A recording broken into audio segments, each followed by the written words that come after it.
ভাই আপনার যে ফেসবুক অ্যাকাউন্টার আপনি নাম্বার ভুলে গেছেন, জিমেল অ্যাকাউন্ট ভুলে গেছেন, কি পাসওয়ার্ড দিয়েছেন সেটা ভুলে গেছেন, আপনি চাইলে মাত্র 1 মিনিটে সেই ফেসবুক অ্যাকাউন্টটাকে রিকভারি করতে পারবেন। কি বিশ্বাস হচ্ছে না?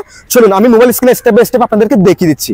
নিয়মিত এরকম ইম্পর্টেন্ট ভিডিও পাওয়ার জন্য আমাকে ফলো করে রাখতে পারেন, যা আপনার অনেক কাজে দিবে। So guys, first of all আপনারা যে কোনো একটি ব্রাউজারে চলে যাবেন। সো এখান থেকে আমি ফায়ারফক্স এই ব্রাউজারটাকে ওপেন করলাম। দেন এখান থেকে সার্চ বার যাবেন এবং সার্চ বারে সার্চ করবেন web.facebook.com। web.facebook.com লিখে আপনারা সার্চ করে দিবেন কিংবা এন্টার করে দিবেন। দেন এরপর এখান থেকে থ্রি ডট মেনু এই অপশনে ক্লিক করে দিবেন। এরপর এখান থেকে ডেস্কটপ সাইটটাকে এনেবল করে দিবেন। এরপর এরকম দেখাবে, এটা একটু জুম করলাম, জুম করার পর এই যে দেখেন ফরগটেন পাসওয়ার্ড এই অপশনে ক্লিক করে দিবেন। দেন এখানে আপনার ফেসবুক অ্যাকাউন্টের নামটি লিখে দিবেন। সো আমি লিখে দিচ্ছি। আপনার ফেসবুক অ্যাকাউন্টের নামটি লেখার পর এখানে সার্চ অপশনে ক্লিক করে দিবেন। দেন এখানে আপনার ফেসবুক অ্যাকাউন্টের নামটি দিয়ে যতগুলো ফেসবুক অ্যাকাউন্ট আছে সবগুলো এখানে চলে আসবে। আপনি এখান থেকে খুঁজে নেবেন, এই যে অপশনে ক্লিক করবেন, তাহলে আর লিস্ট আপনি পেয়ে যাবেন। আপনি এখান থেকে আপনার অ্যাকাউন্টটাকে খুঁজে নেবেন, খোঁজার পর এখান থেকে দিস ইজ মাই অ্যাকাউন্ট এই অপশনে ক্লিক করে দিবেন, যেটা হয়। দেন এখান থেকে ট্রাই অ্যানাদার ওয়ে এই অপশনে ক্লিক করে দিবেন। এরপর দেখেন আপনার ফেসবুক অ্যাকাউন্ট আপনি যে জিমেল অ্যাকাউন্ট দিয়ে যে নাম্বার দিয়ে খুলেছেন সেই জিমেল অ্যাকাউন্টের ফার্স্ট ওয়ার্ড এবং লাস্ট ওয়ার্ড এখানে দেখাচ্ছে, এবং যে নাম্বার দিয়ে খুলেছেন সেই নাম্বারের লাস্ট ডিজিট এখানে দেখাচ্ছে।